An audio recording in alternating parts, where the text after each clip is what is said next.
हमने बोला question mark के स्थान पर जो कुछ भी पूछा गया होगा वह आपका ऑप्शंस में ही होगा, ऑप्शंस में ही होगा। तो यहाँ पर हम ऑप्शन से ही पता लगा सकते हैं कि यहाँ पर आपका क्वेश्चन मार्क के स्थान पर क्या आएगा।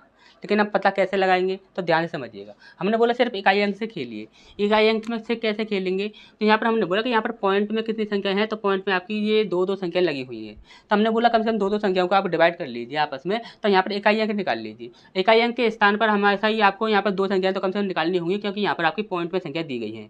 क्योंकि यहाँ पर यदि पॉइंट में संख्या दी गई होती तो बात अलग थी। यदि यहाँ पर पॉइंट में संख्या नहीं दी गई है तो यहाँ पर हमें कम से कम दोनों संख्याओं को ही डिवाइड आपस में माइनस करना होगा, क्योंकि माइनस का चिन्ह लगा हुआ है। तो 5 में से 5 गया तो यहाँ पर आपका 0 बचा, और यहाँ पर 2 में से हम 4 को माइनस कर नहीं सकते हैं, तो यहाँ पर हमारा कितना आ जाएगा, यहाँ पर हम एक कैरी ले लेंगे तो यहाँ पर 12 हो जाएगा। तो 12 में से हम 4 माइनस कर देते हैं तो हमारा कितना बचता है, यहाँ पर 6 और 2 8, हमारा कितना हो जाता है 80 हो जाता है। जब कभी आपको 0 दिखेगा तो यहाँ पर पॉइंट वाली संख्या है, तो यहाँ पर हम एक 0 को हटा दीजिए। तो हमने बोला कि यहाँ पर कितना बन गया, आपका 8 बन गया। हमने बोला 8 में आपका डिवाइड यहाँ पर 24 लगा हुआ है, और यहाँ पर बराबर में आपका यहाँ पर पूछा गया क्या आएगा। हमने बोला कि यहाँ पर जो कुछ भी आएगा हमने बोल दिया कि वो आपका x आएगा। कितना आएगा, x आएगा। और आपको अच्छे से पता है कि ये आपकी संख्या डिवाइड में लगी हुई है, यदि हम इधर ले जाएँ तो ये आपकी इंटू में हो जाएगी। यहाँ पर यदि हम 24 को यदि हम इधर ले जाएँ तो ये आपकी इंटू में 24 हो जाएगी। तो यानी कि यहाँ पर हमारा कितना बना, यहाँ पर हमारा बना 8 बराबर x गुणा 24। हमने बोला कि यहाँ पर आपका देखिए यहाँ पर आपका 8 है और बराबर में आपका ये संख्या लगी हुई है।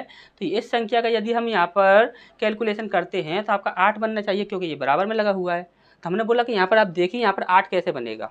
हमने बोला 4 का 3 में इंटू करिए, 4 3 12, यानी कि यहाँ पर कितना बन रहा है, आपका 2 बन रहा है।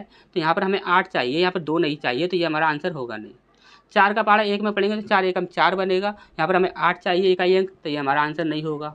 हमने बोला 4 का पहाड़ा यदि हम एक बार पढ़ते हैं तो 4 एकम 4 हो जाएगा, हमें 8 चाहिए, तो यहाँ पर हमारा 8 नहीं बन रहा है, तो ये भी हमारा आंसर नहीं होगा। 4 का पहाड़ा हमने 7 बार पढ़ा तो 7 चौक 28 बना, यानी 28 में इकाई अंक कितना बनता है, 8 बनता है। तो यही हमारा आंसर हो जाएगा, क्योंकि हमें 8 इकाई अंक ही चाहिए।